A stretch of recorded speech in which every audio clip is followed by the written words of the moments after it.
everyone. Welcome to Law and Crime Now, normally hosted by Jesse Weber. Right before he went on air, he has some technical difficulties. We hope to have him back here soon. We have a great show today. We are going to be talking about the latest in the case of the murder of FSU Professor Dan Markel and what's happening with the retrial of co-defendant Katherine Magbanua. We have a special guest, and why don't we bring him in now? He was Sigfredo Garcia's criminal defense attorney at the trial. Saam Zangeneh, I hope I got the name right. Super close. How you doing? Sorry about that, Saam. No this worries. was the last minute of me coming on and not Jesse. No, I get it. Okay, so what we know for the viewers is Sigfredo Garcia was convicted of first-degree murder of Dan Markel as being the shooter. The prosecution claims this was a murder-for-hire type situation, and he was facing the death penalty, but he received life in prison. And I'm very grateful that you are joining us here today so we can talk about this case. His co-defendant, and they were on trial at the same time, the trials were not separated, Katherine Magbanua, who is the mother of his children. The jury, I'm sorry, I've got other sounds in my ears. The jury was a hung jury on her. So we are waiting for a retrial on Magbanua's case.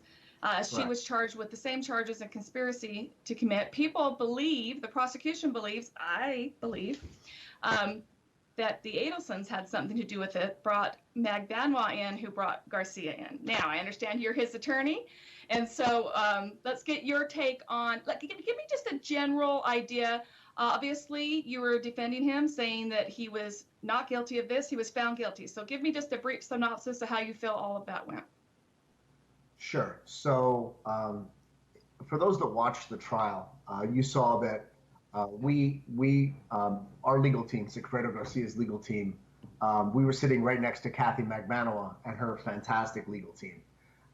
And throughout the course of the trial, from a defense standpoint, they did what was pragmatic and what was extremely effective argument is that they implicated my client to attempt to shield their client, but we didn't do the same thing. And we didn't do the same thing is because our client specifically instructed us not to. And if you think about that, you kind of understand the mindset of Mr. Garcia going into this case. Moments before the trial started, Ms. Katherine, who's the prosecutor on the case, was extremely open to having Mr. Garcia cooperate, as they have been throughout the pendency of the case. They've been attempting to get him to cooperate. They've been attempting to get Ms. Magbanua to cooperate to get to the Adelsons, because they're the target at this point. I think they've been the target since the inception. Obviously, Ms. Magbanua, my client, Mr. Rivera, are part of the prosecutorial stream, but they are the top of they're the top of the pyramid. They're who they want to get. Yes, and I think we have Jesse back. Thanks for jumping in. Saam, it's good to see you. Okay, so I just heard your answer, and this actually brings us to the next step. So we were supposed to be covering the retrial of Katherine Magbanua. It was supposed to start last week, obviously pushed off for COVID-19, and we're waiting for the retrial. I want to play our viewers something. This was from the last trial when Katie Magbanua took the stand, and she was asked about her role in this investigation and what she might have in order to help the government against Charlie Adelson. Take a look, and we're going to talk about it on the other side. There are televisions in jail, right? Yes, ma'am. And you were privy to several news reports on this case, right? Yes, ma'am. You were aware that the government's position was that you saw a news report where they said that you hold the key to your own freedom. Remember that? Yes, ma'am. Okay. What did that mean to you? Objection, relevance. Overruled. That it's up to me to get out of jail. Okay, and how would you do that? If I gave up Charlie. Do you have information that Charlie Adelson was involved in this? Do I have information? I mean, based on everything that we've been seeing, but I don't have personal information. Based on everything you've seen, do you think Charlie was involved in this? Yes. Do you think Charlie was lying to you? Yes. All right, Saam, so you have to tell me, what can we expect now from the retrial? what role is Katie going to play in order for them to get the Adelsons? So if we all believe, if the idea is that the Adelsons were behind this, is she going to take a deal before this trial? If she's convicted, do they hope to make a deal with her before sentencing? How is this going to play out? So they've been offering her a deal from the beginning. 3 years ago, when they arrested her, they in essence offered to drop the case against her if she agreed to be a government witness, and she sat in jail for 3 years, and turned down deal after deal after deal. And those were, I mean, they were just in essence, help us get to the Adelsons, and you get out of jail, but you have to kind of admit your culpability. She rejected all those deals, and so we went to trial, and she testified, and so now. And now the defense attorneys for the Adelsons have sworn testimony from Katie Magbanua that says that she wasn't part of this conspiracy. So it discredits her if they want to use her. But I guarantee you this, I think the state attorney's office will absolutely use her, even if she takes the stand and gives the same recitation of the facts and denies having any kind of culpability. If she's found guilty and they offer a deal after Hankinson gives her a life sentence, which he probably will, she's going to want to help herself out. Well, the Adelsons' names were thrown around throughout the trial, but again, no one has been charged, no one has been arrested. Kathy, let's go to our viewers. I'm sure they have a bunch of questions for Saam right now about this case that captured everyone's attention. They do. And just a reminder, we are taking your questions live today during the show. Okay, question. Wendy perjured herself mercilessly on the stand about things both trivial, and this viewer puts in parentheses, so trivial, exclamation point, and big. Which of these lies do you think will end up being most consequential? Well, I mean, you don't really give me a list of lies, but I will tell you this. Wendy Adelson came in, and she played kind of the ditzy blonde to a T. Extremely, and let me tell you, as I sat there and I watched her play this I don't remember, I don't know role, it was in essence an Academy Award performance.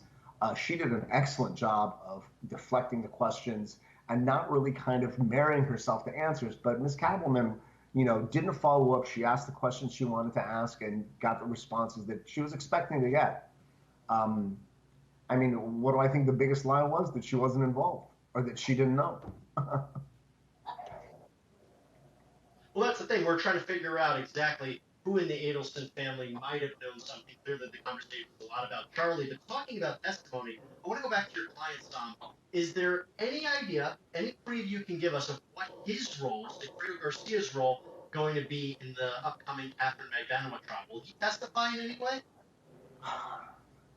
At this point, Sigfredo's case is under appeal. I'm not an appellate lawyer, so he has new counsel for his appeal.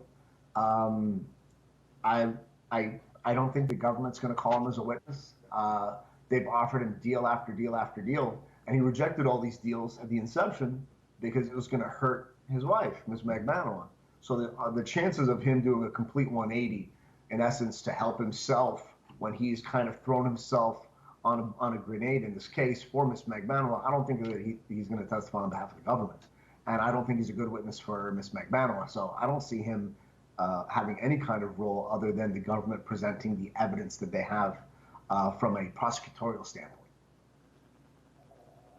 And talking about his appeal, he said that he is going to fight this with every breath he has. He actually said that in a letter that he wrote to Katie Magbanua, apparently before the sentencing. Kathy, I know we're running out of time on this subject, so let's see if we can get another question in. Yeah, so Saam, after the conviction, after Garcia's conviction, you held a press conference, and our viewer says, during that press conference, you said those three should be shaking in their boots now. Most people believe that you were speaking about Donna, Charlie, and Wendy. Is that who you had in mind? Correct. I mean, listen, let me tell you, I think that there was a good possibility that there was a group of detectives outside all of their homes waiting for the verdict to come in. And if it would have been two guilties, they would have made the arrests. That's what I think. And let's say a little birdie told me something to that effect. So I think that they're still hot targets. I think that, it's gotten to the point that I guarantee you that the law enforcement officers that are tracking them 24 hours a day don't even pretend to hide anymore. They just see them and wave.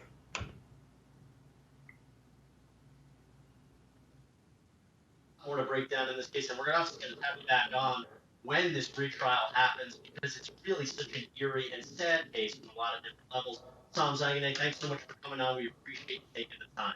Now we're going to switch gears here, and we're going to focus on something else. Again, if you're just joining us, this is Law and Crime Now, and we are taking your questions about some of the biggest cases that we're covering. Right now, we're going to focus on Lori Vallow Daybell. This is a name that has been in the headlines. This is that Idaho mother who has been charged in connection with the disappearance of her two children, 7-year-old Joshua J.J. Vallow and also 17-year-old Tylee Ryan. They've both been missing since September. This mother has been charged with numerous crimes, everything from child abandonment to contempt of court. But now she's under investigation, an investigation that was just taken over by the Idaho Attorney General's office, an investigation into her role in the alleged murder or attempted murder of her current husband's former wife, Tammy Daybell.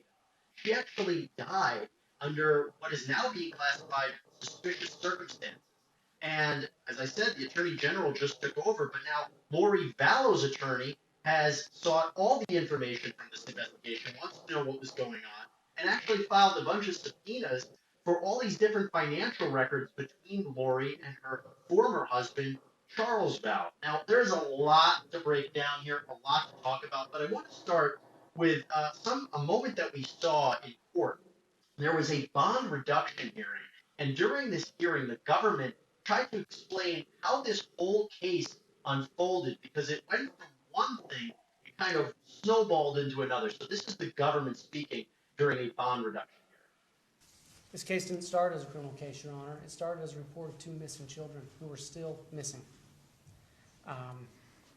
November 25th, Rexburg police, late in the day, get notice that this young child is missing. Within 24 hours, they respond.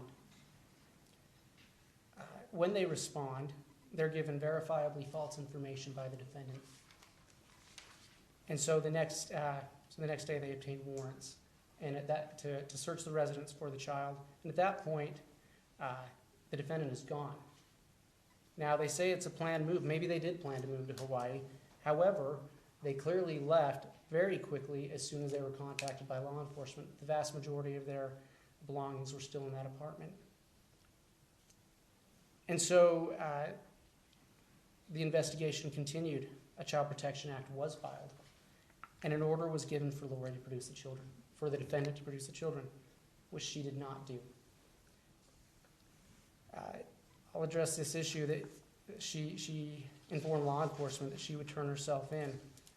It's kind of hard to trust someone to turn themselves in on a warrant when a simple welfare check caused that person to leave.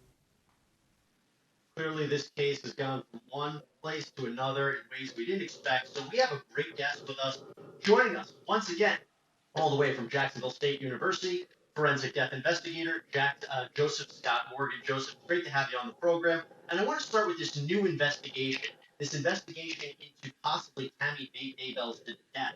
Now, we know her body was exhumed and an autopsy was conducted. Apparently, we first thought that she died of natural causes, but now that her body was exhumed and an autopsy was done, and now there's this new investigation into Lori Vallow and her husband, into Tammy's death, what's going on here, Joseph? What are authorities looking at? Well, they've really shot themselves in the foot because from Jump Street, she should have been. And listen, Jesse, at a bare minimum in this case, they could have at least drawn toxicology on her. That is blood, urine, vitreous fluid from the eyes. But the coroner in this case even failed to do that. The body wasn't examined until the body got to the funeral home, and then by state law, before you can transport a body across state lines, it has to be embalmed. That body was transferred to Utah. Body was buried, and now we're several months down the tracks, and there's nothing there to glean. Unless there are like substantive marks that you can find on the body, you can't do tox at this point. It's gone beyond that. So it's a major problem and a major headache they have set up here moving. Well, Joseph, I guess I'm confused. It's weird that there are 3 deaths associated with this duo, and it's just coincidence. That's the thing. Otherwise, it's just coincidence. how come we haven't heard anything, or at least I haven't heard, how come we haven't heard anything about Alex's death, who was Lori's brother? And again, it's believed that Alex was the one who killed Lori's ex-husband or former husband in an act of self-defense, and then Alex died under suspicious circumstances. How come we haven't heard any of those details? I don't know. It's almost like everywhere she goes, she's like a grim reaper. The shadow just kind of passes over everything, and people seem to, seem to succumb or disappear, this sort of thing. And it's very, very troubling, and I don't understand why. And this is another problem, Jesse, with this that we're looking at. This is a multi-jurisdictional event that has occurred. If you kind of pull this thread all the way through Lori Vallow and all of her activities, along with Chad Daybell, we're talking about they ran off to Hawaii. You've got a death in Arizona. You've got a death up in Idaho. All of these various places where you've got multi-jurisdictional problems. As an investigator, I've worked multi-jurisdictional deaths before, and it's a headache because you got to get everybody into the same sheet of music and to try to coordinate everything to make sure you get this thing off. And let's keep this in mind. Going back to Tammy Davis. She died in Idaho, Jesse. She was buried in Utah. It's the state medical examiner's office down in Utah that has actually exhumed the body and is currently doing the examination on the remains, or what does in fact remain. And all that's left are tissues that are now preserved by formaldehyde. And it really skews all of the data. It's weird. It's weird. There's no other way to explain it. This whole situation is weird. And Kathy, I want to go to our viewer questions because we brought this case back by popular demand. We didn't get a chance to talk about it. I think it was last week. We ran out of time. Clearly, people want answers. So what are some of the questions that we have tonight? Okay, so this case is my obsession. This is like, if there's one case, I call it my pet case, it's this one. I can't get enough of it. Plus I live in Utah. So it's really, everyone's really talking about it here. And everyone's hoping with Tammy Daybell, that when she's exhumed, I would assume they have all those results back. It's been a couple of months now, but everyone assumes that she died in her sleep. There should be some kind of toxicology, some kind of drug she was given, something. I don't know. I really hope they get to the bottom of that. We have a question from a Facebook viewer. Can they subpoena members of the, and I'll do air quotes, cult to try and find the kids? So this is kind of, maybe Jesse, you could address this. So, Kathy, just from my point of view, if they have evidence to believe that these kids are in fact alive, and we know that Chad Daybell made this kind of cryptic comment that they're safe, the big popular theory is that maybe they're left in the care of someone that knows this Chad and Lori, maybe this cult. So if they believe that this religious group, or whatever you want to call them, has information, sure. Joseph, I guess my question to you is, what are you gleaning from this new investigation? It appears, even though she's currently charged with some serious crimes, child abandonment, she's not charged with murder. She's not charged with killing these kids in any way. We don't know where these kids are. So I guess the question is, based upon what you've seen, is it more likely that these kids are alive and well, or the opposite? Because we know that there was a storage locker that was visited by a lot of people, including apparently or allegedly Lori Vallow, that had items of these kids in it. So what do you think about, based upon what you've seen, where are these kids and what state are they in? Yeah, let's go back to your initial comment where you're talking about that the AG has kind of taken things over at this point. Here's one word that I want to throw up, and that word is consolidation. Consolidation, because you've got so many jurisdictions that have their finger in the pot with this thing. You've got the locals in Rexburg where Tammy Daybell died. Now you've got the state ME down in Utah, who is a fine organization, by the way, and they do just exemplary work down there. And you've got investigators in both of these cases that might not necessarily be coordinating well enough. The AG is stepping in and they're saying, listen, we're going to pool all of this information. I think right now their goal is to try to find these kids. Now, I'm a cynic. You've been around me long enough to know that if given a choice, I think that people are going to be evil and they're going to make bad choices most of the time. I hope and I pray that these two kids are safe, okay? But right now, the further we move down that timeline, the less faith I have. I know right now up in Yellowstone, the spring thaw is occurring, and that's where they were last seen. I hate to be so morbid about this, but I think that if you're going to find them, they'll get those search teams back out there and they'll begin to look for them. That's where we last know that they were seen alive. And back to the storage unit, I'd like to know what they recovered in there. Was there any kind of evidence that the kids had been staying in that, or that they had been entrapped in there in any way? Is there any blood evidence in there that they may have been traumatized in that location? Any piece of information at this moment in time is going to be critical to this case.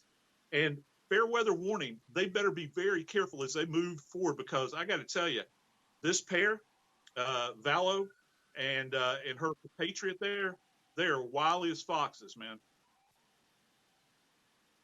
And just to reiterate what you said about the Attorney General's investigation, look, it was taken over, I think, one of the reasons, because Marsha Murdoch, who's that local prosecutor, she's not seeking re-election, and it might be a way just to continue the case forward without her at the helm. Who better than to give it in the AG's direction? I don't think we have time to jump to another question, so I'll give you one of my own, Joseph. You have about 30 seconds.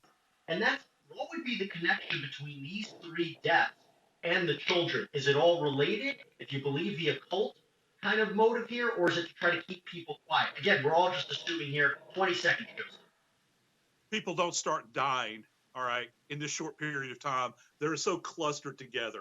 You're not going to get me to buy that in a million years. I've seen too many deaths. I think that there is some kind of connection. Right now, I just don't know what it is.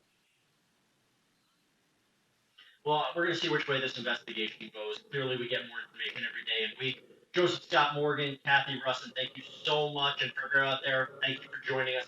Please stay safe. We'll be back.